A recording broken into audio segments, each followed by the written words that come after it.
Hello friends, welcome to my video and welcome back to my channel. तो इसके पहले वाले ब्लॉग में आप लोगों ने देखा होगा कि हम लोग जो है ना घर से निकल गए थे मम्मी के घर जाने के लिए, क्योंकि मेरे कज़न सिस्टर जो है उनके बेटी की जो है शादी है, तो हम लोग हल्दी में जा रहे थे।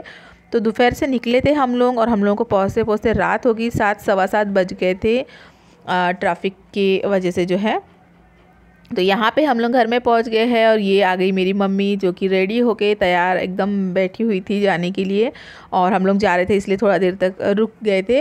और यहाँ पे दामाद जी को मिला है पैर धोने के लिए पानी। जाते से ही हमारे यहाँ दामाद जो आते हैं ना बाहर से, उनको पैर धोने के लिए पानी देते हैं।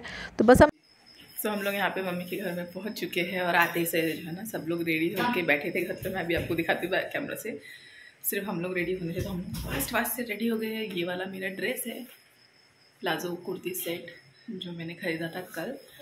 ये नेक पीस भाभी ने गिफ्ट किया है। कुछ इस तरीके से रेडी हूँ मैं, अभी आपको दिखाती हूँ मेरा फुल। तो ये वाला कुर्ता और प्लाजो का सेट जो है ना, ये मैंने खरीदा था एंड मुझे काफ़ी ज़्यादा अच्छा लग रहा था पहने में। मतलब बहुत लाइट वेट था और कंफर्टेबल भी लग रहा था। और इस तरीके से मैंने आज बाल खुले रखे थे, स्ट्रेट कर लिया था बालों को और बाल खुले रखे। इकडे बघ मम्मी, इकडे बघ शारदाई, कमलाई बघ, मामी बघा।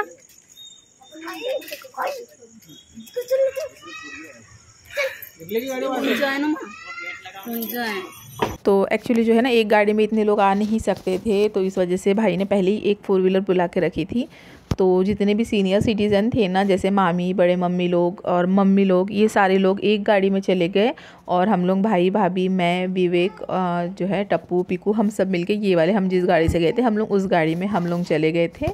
वैसे ये 7 सीटर थी, पीछे वाली सीट पूरी खाली थी, बट उन लोगों को अगर बिठाते तो एक जन वहाँ पे फिर कम पड़ जाता। तो इस वजह से जो है ना फिर हम लोगों ने मतलब एक जन जो है ना ज़्यादा हो जाता। फिर उसके बजाय जो आगे जो जा रही है ना गाड़ी ऑल्टो, उसमें जो है मम्मी, बड़े मम्मी लोग सब बैठे हैं और हम लोग इस गाड़ी से निकल रहे हैं जाने के लिए। काफ़ी लेट हो गए, बट क्या कर सकते हैं, सबको रेडी कराते कराते और हमारी भी वेट करते करते जो है ना लेट हो गया है। तो यहाँ से हम लोग बस निकल ही रहे हैं। दोनों गाड़ी से जो है बच्चे जा रहे हैं। पीकू आगे अपने मामा के साथ में बैठी है। पीकू जैसी गाँव जाती है ना तो मामा को के साथ अपनी जो है ना कंपनी बना लेती है। और ये है ब्राइड, और ब्राइड के साथ मिले, बात किए। उसके बाद हम लोग आ गए थे चूड़ियाँ भरने के लिए। हम लोगों के मराठी लोगों के शादी में क्या होता है ना कि जो है ना हल्दी वाले दिन सबसे पहले चूड़ियाँ भरते हैं, वो भी ग्रीन वाली। अभी तो क्या हो गया है ना कि थोड़ा सा लोग जो है ना नहीं पहनते हैं, कुछ लोग, मतलब 10 आउट ऑफ 1 लोग जो है 1 या 2% लोग ही है जो ग्रीन चूड़ी नहीं पहनते, कलर वाली। तो उसके लिए भी फिर थोड़े बहुत कलर वाले ऑप्शन होते हैं, वरना ग्रीन चूड़ी का ही मान होता है। हम मराठी लोगों की शादी में जब तक आप ग्रीन चूड़ियाँ नहीं पहनोगे ना, शादी वाली फील ही नहीं आती है। मैंने ब्राइड के साथ मिली, उसके साथ बात की और डायरेक्ट मैं चली गई थी चूड़ियाँ भरने के लिए, क्योंकि मैं एक सिंगल कढ़ाई पहन के गई थी, क्योंकि मुझे पता था वहाँ जाते ही चूड़ियाँ पहननी है। तो मैंने सबसे पहले ली ग्रीन वाली चूड़ियाँ और मैंने फटाफट से जाके जो है ना पहन ली, क्योंकि तब तक वो शादी वाला फ़ील आने ही नहीं वाला था। इस वजह से फटाफट पहन लिया। उसके बाद में हम चले गए थे डांस के लिए, क्योंकि डांस के लिए जो है ना सब लोग काफ़ी टाइम से जो है हम लोगों को बुला रहे थे कि आओ आओ डांस करो, बट हम लोग जा ही नहीं रहे थे। भाभी और मैं जो है ना दूर में बैठ के ऐसे ही देख रहे थे। तो फिर जो यहाँ पे मामी लोग, बड़े मम्मी लोग जो है ना, उन्होंने ज़बरदस्ती से हम लोगों को खींच के बुलाया और कहा कि चलो डांस करो। ये देखो यहाँ पे मुझे खींच के लाया गया। फिर मैंने थोड़ा बहुत डांस किया। एक्चुअली जो है ना अभी वैसे तो मैं पहले जैसे नहीं रही, पहले मुझे बहुत शर्म आती थी। मैंने खुद के हल्दी वाले दिन जो है ना एक पैर तक नहीं थिरकाए है, इतना सा कमर नहीं मटकाया है। सारे लोग मुझे घेर के डांस कर रहे थे कि डांस करो, बट मैंने बिल्कुल डांस नहीं किया था। बट अभी मैं कर लेती हूँ सबके सामने वगैरह भी डांस। तो यहाँ पे वही थोड़ा बहुत डांस किया। वहाँ पे ब्राइड भी डांस कर रही है और ये सारे मेरी बड़ी मम्मी लोग, मामी लोग, मौसी लोग हैं। तो हम सब मिलके जो है ना डांस कर रहे हैं।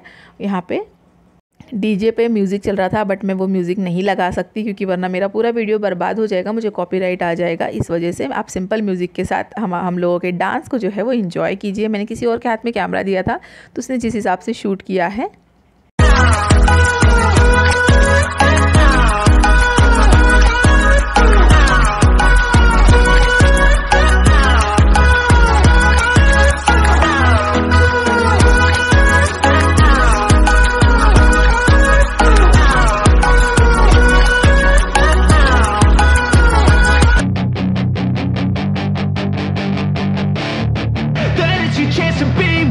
Hey kid, don't ever let them get inside your head.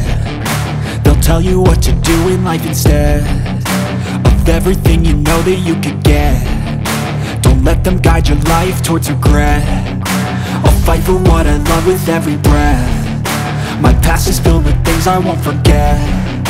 I use them all to push me to my best. So treat the worst of times just like a test. If only I could go back in time, I'd tell myself that everything will end up alright. Just push yourself, test yourself, figure out what you like, and find your limits, don't be rigid, always work towards a prime. Surround yourself with open minds, people can change your life. A few friends with intent can help you feel alive. Find a passion, take some action, and with a little time, just be patient, make a statement, try to enjoy your life. They'll try to kick you. तो dance वांस करने के बाद में जो है ना मौसी लोग, मम्मी लोग जो भी थी, बड़ी मम्मी लोग, उन्होंने जो है ना चूड़ियाँ ही नहीं भरी थी। तो ये मेरी मौसी है जो मेरे साथ में येलो साड़ी पहन के बैठी है। तो इन लोगों ने चूड़ियाँ ही नहीं पहनी थी, इनको सेट बना के देने के लिए कोई नहीं था और इनका नंबर भी नहीं लग रहा था। तो फिर मैंने कहा कि ठीक है मैं बना के देती हूँ। सब लोग मुझे आवाज़ दे रहे थे, एक एक जन, रवीना मुझे चूड़ी ला के दे। वो बोल रही थी रवीना मेरी ये कलर की साड़ी है, मुझे ये कलर की चूड़ी ला के दे। तो सबकी चूड़ियों के लिए मैं वहाँ बैठ के जो है ना ला के दे रही थी। सबसे पहले मैंने ये मौसी के लिए चूड़ियाँ लेके आई और उसके बाद में जो है मैं इनको सेट बना के दे रही हूँ। इन्होंने हाथ में कड़ा पहना हुआ था तो मैंने उनसे वो कड़े मांगे, उसके साथ में फिर ग्रीन चूड़ी और गोल्डन चूड़ी को मिक्स करके मैंने उनको सेट बना के दिया। और उसके बाद इनको पहनाया। फिर मैंने मम्मी के लिए चूड़ियाँ लाए, मम्मी को पहनाए। फिर बड़े मम्मी लोगों के लिए चूड़ियाँ लाई। फिर भाभी बची हुई थी, फिर भाभी के लिए हम लोग बैठे, उनके लिए चूड़ियाँ ली हमने। भाभी ने चूड़ी पहनी फिर सेट बना के। और फिर उसके बाद में हम लोग जो है ना सारे रिलेटिव से मिलके मैं बात करती, वरना मेरा तो 1-2 घंटा तो मेरा इन चूड़ियों में ही ये हो गया। सबके लिए चूड़ियाँ लाते जाओ, सेट बनाते जाओ, चूड़ियाँ लाते जाओ, सेट बनाते जाओ। सब लोग आते जाते मुझे मतलब ये कह रहा था, चिल्लाते जा रहा था कि मेरे लिए चूड़ियाँ लाओ, मेरे लिए चूड़ियाँ लाओ। तो इस तरीके से चल रहा था। और फैमिली में जो भी कोई छोटा था, अभी तो बहुत कम है। शादी से पहले तो सब लोग ऐसे, मतलब जब भी मैं किसी की हल्दी में, शादी में जाती थी ना, सब लोग मेरे पीछे पड़ जाते थे, मुझे चूड़ियाँ ला के दो, सेट बना के दो, मेहंदी लगा के दो, मेरी साड़ी पिन करा के दो, मेरा मेकअप करा के दो, बहुत ये करते थे। बट अभी बच्चे वगैरह छोटे हैं तो उतना परेशान नहीं करते। बट इस बार मुझे चूड़ियों के लिए सब लोग कह रहे थे और मैंने सबको ला के दिया। उसके बाद में फिर सब लोग खाना खाने बैठ गए थे। पहले हल्दी नहीं लगती है, पहले खाना वाना हो जाता है। तो हम लोग काफ़ी टाइम से वेट कर रहे थे पूरी फैमिली इकट्ठा हो जाए, उसके बाद में साथ में मिलके खाएंगे। जैसे मम्मी, विवेक, मैं, भाई भाभी वगैरह, बड़ी मम्मी लोग, हम सब मौसी वगैरह मिलके हम लोगों ने फिर खाना लिया। खाना खा रहे थे तो खाने में यहाँ थी पाटवड़ी की सब्ज़ी, बेसन की जो बनती है ना बढ़िया, उसकी सब्ज़ी, मिक्स वेज था और कड़ी और गुलाब जामुन मीठा, ये वही था। उसके बाद में यहाँ पे हल्दी लगना स्टार्ट हो गया था और जो जो लोग हल्दी लगा के आ रहे थे वो लोग हमको भी यहाँ पे हल्दी लगाते जा रहे थे। हम लोग यहाँ पे सब लोगों के साथ में बैठे थे। ये बाजू में भाभी है बैठी, ये मेरी बड़ी मम्मी है। तो हम लोगों को भी जो है ना मामी लोग आ गई थी ना, तो उन लोगों ने हम लोगों को हल्दी यहाँ पे लगा दी थी। यहाँ मम्मी और ये एक रेड साड़ी पे मेरी बड़ी मम्मी है। तो ये लोगों को जो है ना हम लोग आके हल्दी लगाते जा रहे थे। हम लोग खाली बैठे थे। तो जैसी भीड़ स्टेज पे से कम हुई फिर हम लोग चले गए थे हल्दी लगाने। ये येलो साड़ी में है, ये ब्राइड है। इस साइड में जो बैठे ये मेरे जीजा जी है, उस साइड में जो है वो दीदी है। तो हम लोग काफ़ी हंसी मजाक करते करते हल्दी लगा रहे थे। जीजा जी कह रहे थे कि आज खूब हल्दी लगा लो मुझे, क्योंकि तुमने लगाई नहीं। मैंने कहा हाँ, आपने मुझे हल्दी में बुलाया नहीं ना। तो वो कहते कि हाँ बराबर है, मेरी गलती होगी, मैंने तुमको हल्दी में ही नहीं बुलाया आपने। ऐसे करके हंसी मजाक करते करते, यहाँ पे ये मामी है इस साइड में, इनको बहुत हंसी आ रही थी मैं ऐसे बोल रही थी। तो वही हंसी मजाक करते करते हमने हल्दी लगाई। तो हम लोग मराठी लोगों में रिचुअल्स होते हैं कि दुल्हन के साथ में या दूल्हे के साथ में जो है मम्मी पापा को बिठाया जाता है। अगर उसके मम्मी पापा ना हो तो बड़े भाई बहन को बिठाया, भाई भाभी को बिठाया जाता है, या दीदी जीजाजी को बिठाया जाता है। मेरे टाइम पे मम्मी बैठी थी साथ में और इसके मम्मी और पापा दोनों हैं, तो इन दोनों को बिठाया गया है। और ब्राइड के साथ फ़ोटोशूट वगैरह की हल्दी लगाते लगाते। उस साइड में उसकी मम्मी है, मतलब कि मेरी दीदी है, ये कज़िन सिस्टर है मेरी। हमारे फैमिली में से जो है ना ये वाली दीदी जो है सबसे बड़ी दीदी है। और इसके साथ भी मजाक कर रही हूँ, कल बहुत चमकोगे आप, अच्छे से हल्दी लगा दो। वो कहते कि हाँ यहाँ वहाँ सब लगा दो। तो बस उनको वही मैं हल्दी लगाए जा रही थी। और ये जीजा जी है, तो ये हम जीजा जी जो है ना हमारे फैमिली में सबसे बड़े हैं। तो हम लोग इनको एज अ पापा की तरह ही ये करते। मेरी शादी में एज अ पापा की तरह ही इन्होंने सारे काम किए। विवेक को शगुन देना एंड कपड़े देना, मतलब जितना भी कुछ होता है ना शगुन वाला काम जो पापा करते हैं वो इन्होंने किया था मेरे शादी में। मतलब खरीदा मम्मी ने ही था, बट देने वाला होता है ना कि पापा लोग ही देते हैं हाथों में दूल्हे के। तो वही काम इन्होंने किया था क्योंकि हमारे फैमिली के सबसे बड़े हैं करके। तो हल्दी का प्रोग्राम जैसे ही ख़त्म हुआ हम लोग निकल के आ गए थे, भाई भाभी मैं विवेक और बच्चे हम लोग वापस आ गए थे। मम्मी वगैरह जितने भी सीनियर सिटीजन थे सब लोग वहीं पर रुक गए थे। उन लोगों ने एक स्पेशल घर लिया था किराए से लोगों को रुकने के लिए, बट मुझे नहीं रुकना था। मुझे कैसा है ना, ऐसे ज़्यादा भीड़ भीड़ में कंफर्टेबल फील नहीं होता है, तो मैं नहीं रुकती हूँ। तो बस हम लोग निकल गए थे वापस आने के लिए। वापस आए, फ्रेश व्रेश हुए और सो गए थे, काफ़ी लेट हुआ तो फिर मैंने व्लॉग ही नहीं कंटिन्यू किया। तो बस इस व्लॉग को यहीं पर एंड करती हूँ। मिलती हूँ कल के नेक्स्ट अच्छे से व्लॉग के साथ। होपफुली आप लोगों को ये व्लॉग अच्छा लगा होगा।